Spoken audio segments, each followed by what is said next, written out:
By the end of this video, you're going to know exactly what actually works when it comes to stopping acid reflux and finding long-term relief from GERD or LPR. These are the exact evidence-based strategies most people never hear about because the internet is flooded with tons of misinformation, quick fixes, confusing and conflicting advice, and recommendations that actually don't work in the long term. In fact, many of the habits that people are relying on to fix acid reflux could actually make things worse and drive more inflammation. So in this video, I'm going to walk you through 10 proven strategies that have helped myself and hundreds of clients find long-lasting relief from acid reflux, heal irritated tissues, and optimize their digestive health. Hi, if you're new here, my name is Molly, and I'm the founder of Flora Nutrition and a registered dietitian specializing in digestive health, acid reflux, GERD, and LPR. And I started this page to provide evidence-based information to help you overcome reflux and optimize your total body wellness without unnecessary restriction or short-term band-aids. Every day inside Flora Nutrition, my virtual private practice, we see clients who feel like they have tried everything when it comes to their acid reflux, GERD, or LPR. From antacids to crazy elimination diets, they still can't figure out why their reflux keeps coming back. Here's the truth. Healing from reflux is possible, but you need the right strategy in place and consistency. Consistency is the secret sauce. So these tools, they may not work overnight,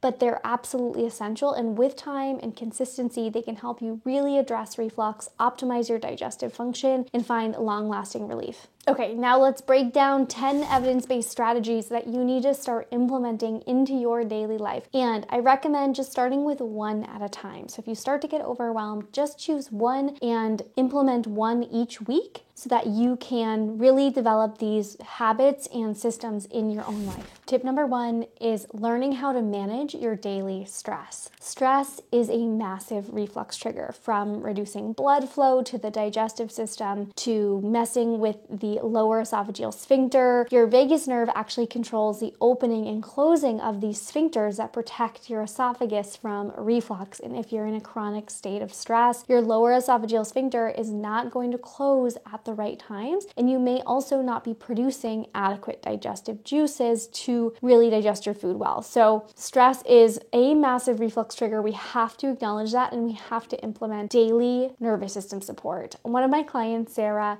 she was dealing with reflux for years, and one of the most pivotal things we implemented into her healing protocol was what I call nervous system snacks. Nervous system snacks are quick 1 to 5 minute breaks throughout the day where you are emptying your stress cup. So, we can never control what gets thrown at us day to day. We have work, we have kids, we have, lots of stressors, but we need to have strategies in place that help us de-stress. So Sarah implemented 1 minute of deep breathing in between her sessions at work. She also scheduled in a break in the afternoon where her stress levels tend to get higher so that she could go out for a quick walk or do a meditation on the Flora app, something to just help her kind of reset her nervous system. Over time, in a few weeks, she saw her baseline level of stress go down, and her baseline level of nervous system was healthier. She was more in that rest and digest, that parasympathetic nervous system response where you can actually really digest your food well and your sphincter can work better. So think about where you could add a nervous system snack in your day so that you could start to manage stress better and optimize your vagus nerve health and reflux prevention. Tip number 2 is to eat 3 meals plus 1 or 2 snacks. This is a huge controversy over the internet. You'll see lots of people claiming that intermittent fasting is the way to go when it comes to your gut health, but there's actually no research on this for people with acid reflux. And in my experience, eating very large meals or purposely putting off nutrition for later in the day, which often we're doing if we're doing some sort of fasting, this is not a helpful approach. So I do recommend starting nutrition early, having a good breakfast, having a good lunch or breakfast ideally should be your larger meals, and then an afternoon snack so that dinner isn't too large. You don't want dinner to be your heaviest meal. This is not how we were meant to eat as humans. So if dinner is your largest meal, this could be contributing to your reflux. And so we really want to make sure that we're eating those meals throughout the day and front loading our nutrition earlier in the day. This is the best way to eat when it comes to energy levels, blood sugar control, and also reflux prevention. Smaller, more frequent meals put less pressure on your lower esophageal sphincter so that it can close and you can prevent reflux. Now, you might end up having a pretty long overnight fast. If you're eating dinner a little bit earlier and you're not eating again until the next morning, totally fine, but I just wouldn't push your nutrition off in the morning and put most of your nutrition at night. This brings me to tip number 3 is do not wait to eat until you're starving. If you wait to eat until you're starving, it is very difficult to practice what I call mealtime hygiene. Mealtime hygiene is how we eat our meals. And when it comes to reflux, the way you eat is maybe even more important than what you're eating. So really trying to slow down during your meals, putting the fork down 3 or 4 times, allowing the food to pass into the fundus, the top of the stomach contracts and allows the food to move down, versus eating super rapidly. All of your food gets stuck at the top of the stomach. When your stomach contracts, some of it will move down, but some of the food will move up into the esophagus. So slowing your meal speed, chewing really well, getting those digestive juices going in the mouth, and chewing starts this massive cascade of digestive processes and helps to support the production of digestive juices in your stomach, which is key for preventing reflux. You want your stomach to reach a certain pH level when you're eating so that the sphincter can close, and chewing really well helps to support this process. So when you wait till you're starving, it's relatively impossible to eat this way. So picture a moment where you had a meal and you were absolutely ravenous. You went too long without eating. What was that meal like? Most frequently, it's going to be a very fast-paced meal, and also you are probably reaching for whatever was available. Maybe grabbing something a little bit higher calorie, a little bit higher sugar, because that's what your body is craving in that caloric deficit. So not only can you not slow down,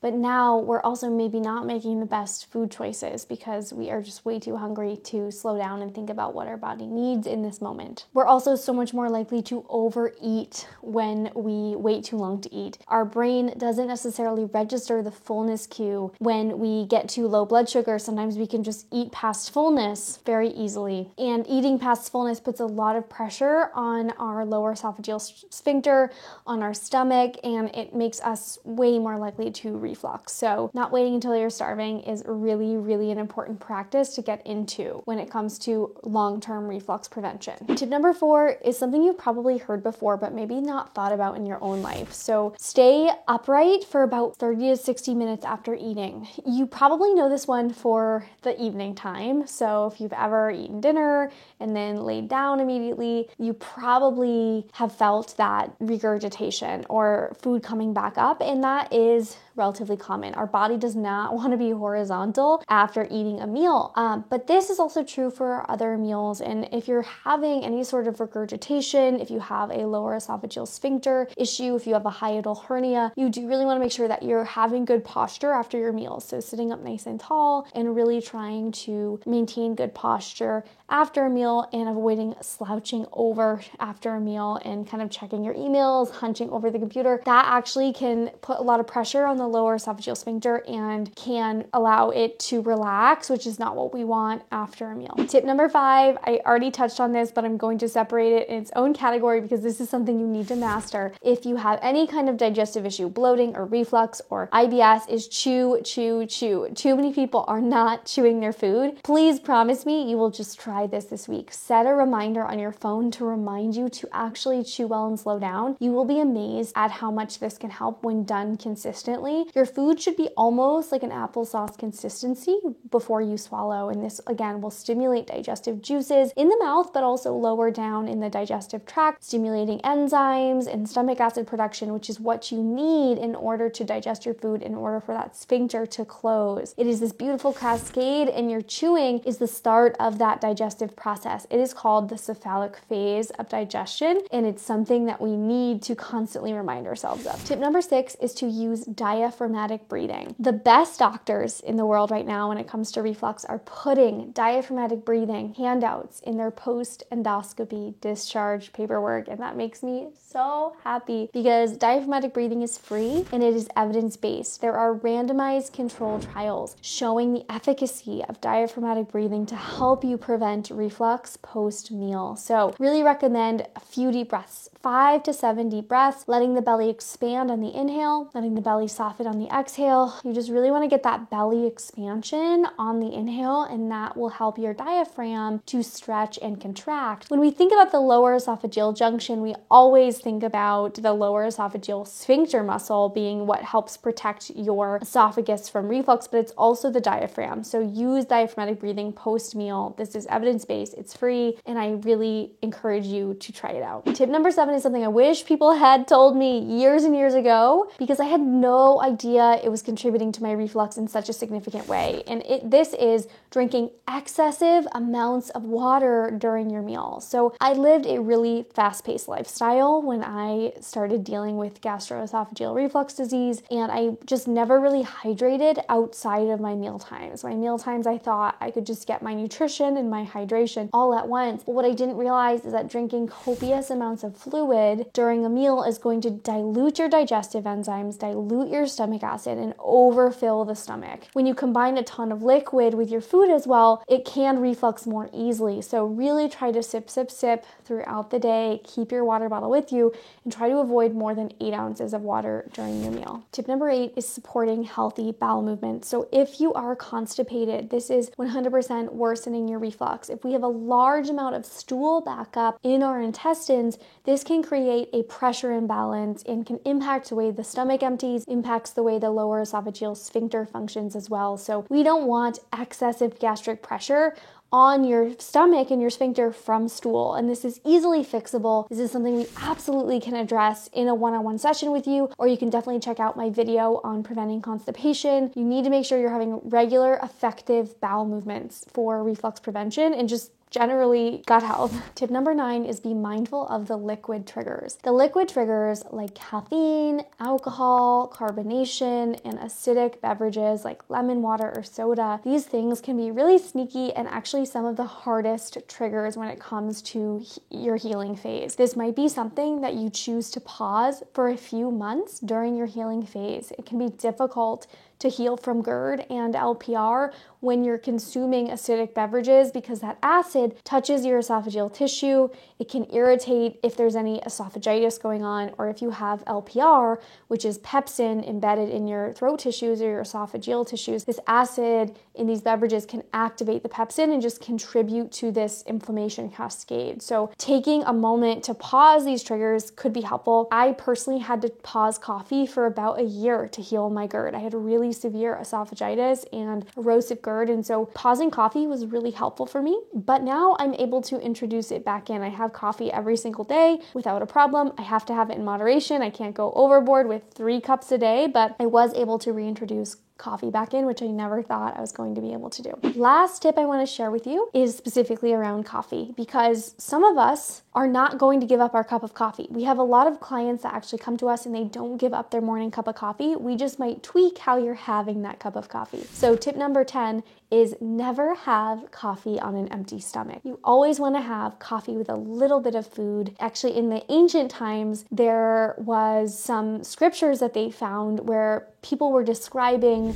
chest of fire, and they would describe this chest of fire when they had coffee first thing in the morning. So what they implemented during this ancient period was a food in the morning with their coffee to prevent chest of fire, and that is where the term breakfast came from, because they were breaking their fast with a little bit of food in the morning, breaking that fast to prevent the chest of fire with their coffee. And this is what I would recommend you do as well, whether it's a banana, one of my protein waffles from the Flora app, or the protein pumpkin muffins, or a piece of toast, anything. Please don't have your coffee on an empty stomach. Consider having a low acid coffee like the Days low acid coffee that is linked down below on my recommended products page. Also consider having some milk with that, especially something like a fortified almond milk. It's going to help to dilute the acidity of the coffee, which might be really helpful for you. So let's recap. Healing from reflux is not just about taking out all of the foods you love and relying on medications forever. It's about creating sustainable nutrition and lifestyle habits that not only support reflux prevention, but also your total body health and your gut health. Managing stress, meal timing, posture, the way that you're eating,